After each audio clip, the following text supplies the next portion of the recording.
What's up, everybody? We are starting a new series where we discuss the scariest moments I've ever had underwater and what I could have done differently to prevent them, because almost always it was my fault. Originally, I was going to do it as more of a top 5 scariest dives of my career type of thing, but I started to realize that it was going to end up being like an hour and a half if I wanted to actually properly get into what went wrong, what could have prevented it, really make this a learning experience. Ego plays a huge factor in a lot of accidents when it comes to diving. I'm not without ego. I try to be conscious of it, and I try to make sure that I make decisions free of ego, but of course, that's really not possible because it's a part of me. So I just try to be conscious of it and do the best that I can. And it makes discussing things like this difficult. I feel like a lot of people don't want to discuss dives where they may or may not have done something wrong, especially someone who offers advice on the internet on dive gear and diving stuff, right?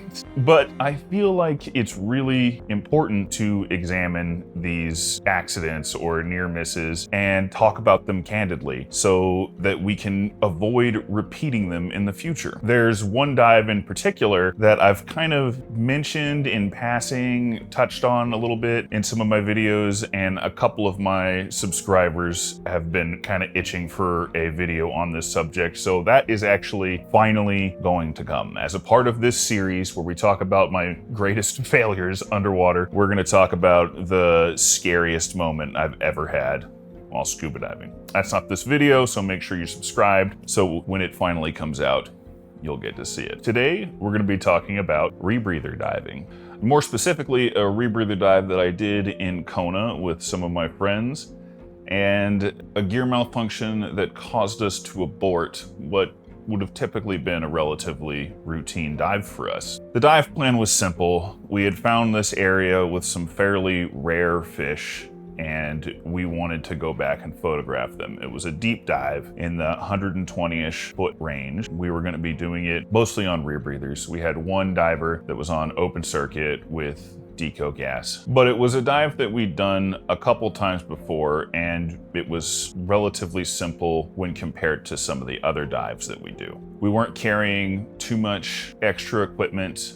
One diver had an SLR and a housing, but he's super used to carrying it. The rest of us were only carrying action cams as like special equipment, GoPros and the like. Pretty straightforward. It was a DPV dive. In Kona, DPV diving can be pretty simple because the dive sites drop off super fast. Very quickly, you can go from being in 20 feet of water to 150 feet of water really fast. They drop off super fast. So what we like to do is stay shallow for most of our scootering out to where we want to dive, and then drop down deep, do whatever we wanted to do, and then come back up shallow, and then we can actually do our decompression while scootering back to the entry, and then finish up deco in a nice area where we're not getting our butts kicked in the surf. So we got to the dive site, we were conducting pre-dive safety checks, joking around, having a good time, excited for the dive at hand. Everything was going good. When I dive, I run through my checklist on my rebreather at home, and then when I get to the dive site, I have a few on-site checks, and then I have some splash checks that I run. Ran all the checks, everything was going good, no issues whatsoever.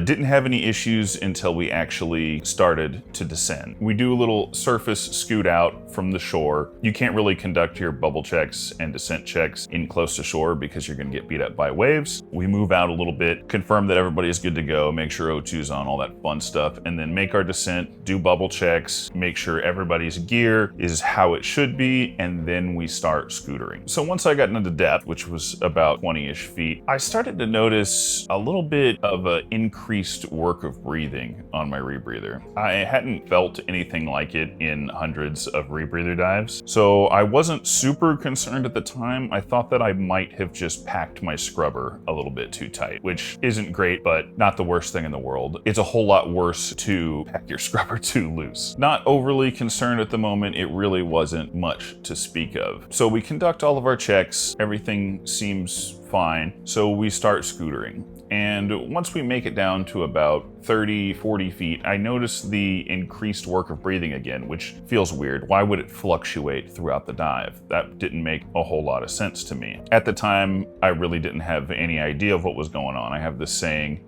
add water, reduce IQ. Everybody gets dumber as soon as you go underwater. Hindsight's 2020. I probably should have had some kind of idea of what was going on, but I didn't, and I wasn't super worried about it. I added some more gas to my loop. I was running a little bit more gas in my counterlung than I normally do.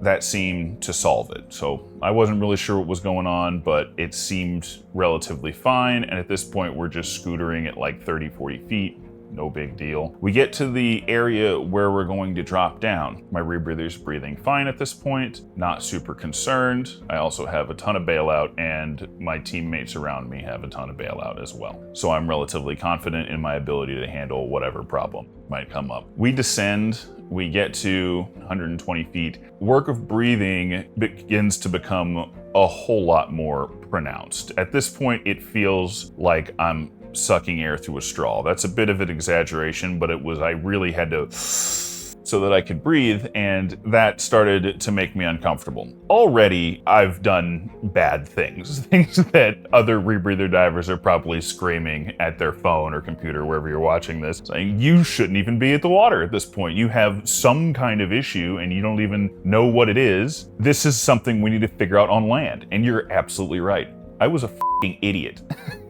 If you're not 100% confident in your rebreather, don't get in the water. That's how you get fucking killed. Plain and simple. I was dumb. But it starts to become more pronounced. And at this point, I am growing increasingly concerned. I add gas to my loop again, and it starts to get easier to breathe. You know, I'm running my loop above minimum loop, meaning there's more gas in the loop than just one lung's worth of gas. Most divers run their breathing loop at minimum loop because it makes it easier to control your buoyancy. That's for another video. Anyway, I'm running it a little bit above minimum loop, and that's making it easier to breathe. But at this point, I am no longer confident in my rebreather. I don't know what's going on, but I know that something's going on, and I am 100 plus feet down, and soon I will be going into deco. Say soon, you know, in 20 minutes or so. I don't want to be in deco with a rebreather that may or may not be working properly. I don't even want to be underwater with a rebreather that may or may not be working properly. So there's 4 of us total, including myself, and we're all very close together. I would say nobody was more than 10 feet from me. So I turn to the person that's closest to me and I signal that my loop is broken and I need to end the dive. Once I signaled them, my buddies reacted perfectly. The buddy that I signaled now is alerting the rest of the team that it's time to go. So we're turning to them, saying, let's get out of here. We got a problem. Everybody just puts their crap away and starts moving towards the exit. And at this point, I've got a decision to make. Do I bail out or do I stay on the loop? I've been on the loop for this long so far. Another stupid thing I did, I decided to stay on the loop because I didn't want to be getting into deco on my bailout gas. So I'm moving up the reef on the loop, venting. And once I got up to around 40 feet, I decided that that was just stupid. And this was probably the one smart thing that I did. You know, when in doubt, bail out. It's like day one stuff. So I decided to bail out, and we kept motoring back towards the entry. It took us maybe 10 minutes to get back there. Nobody got into any deco, so it was a relatively uneventful ascent. We get back out of the water and I start telling my buddies how sorry I am. And of course, nobody cares. They're all just glad that I'm okay. It wouldn't be the first time that we've called a dive before. So we get out of the water and, you know, at the tailgate of my truck, we start trying to diagnose what went wrong with my rebreather. And basically all anybody can think of is that maybe I overpacked the scrubber. Maybe I packed it too tight, which made it more difficult to breathe. And that was not the case, but I didn't learn that until I got home and actually took the rebreather apart. Once I took the rebreather apart, I realized that I'd had a malfunction with the anti-collapse device in the counterlung. So what that is, on the KISS Sidewinder, you have this spiral tube. It's actually, I don't know if it's exactly the same thing, but it looks just like those spiral things that they used to wrap scuba hoses in. And it runs from one opening on the counterlung to the other opening. And what that does is it keeps the water pressure from collapsing the counterlung so that you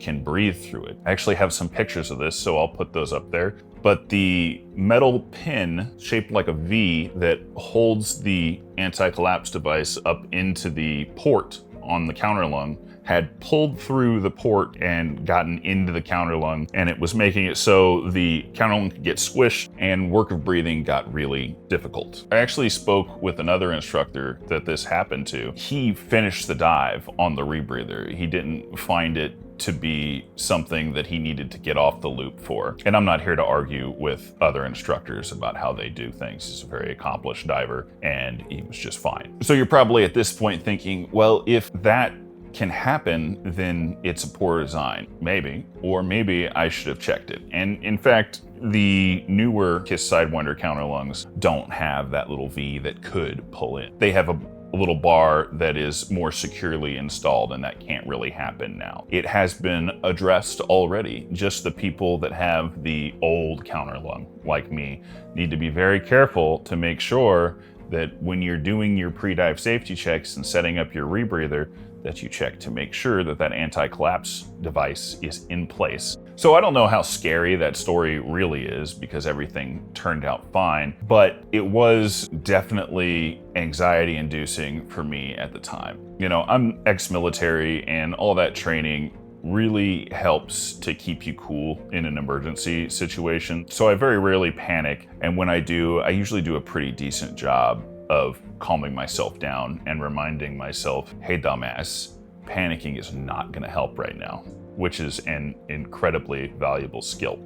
So how do we solve this problem? Obviously we need to check for it. If you have something like that on your rebreather that's a potential issue, then it needs to go on your checklist, your pre-dive safety check or your build checklist. And I certainly added that to mine. I haven't had that issue since, and hopefully I never will again. So this is a new type of thing for me. Go easy on me in the comments. It was not super easy for me to decide to share my failures over the course of several videos. Definitely let me know if this is something you like and you want to see more of, or if I can just stop here, because this is uncomfortable. But if you liked this, like I said, this is going to be a series. I'm going to talk about a few other cursed dives. Make sure you're subscribed if that's something you want to check out. I'd like to take a quick second to thank my supporters on Patreon. They make videos like this possible, and they are the coolest people in the world. I love them very much. If you'd like to be part of that elite group, then follow the link in the pinned comment below and receive my undying gratitude. In addition to that, you also get access to some exclusive content and behind the scenes type stuff, and your name at the end of every video. I'd also like to express my gratitude to you for watching. So thanks for diving with me today, and I'll see you in the water.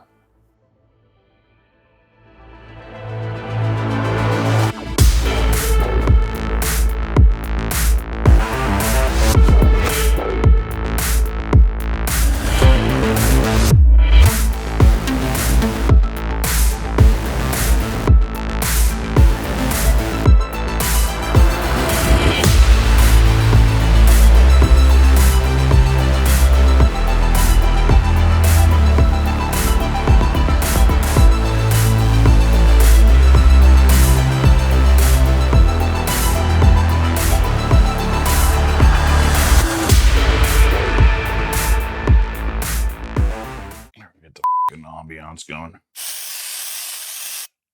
Ambiance. Maybe we need a little more ambiance.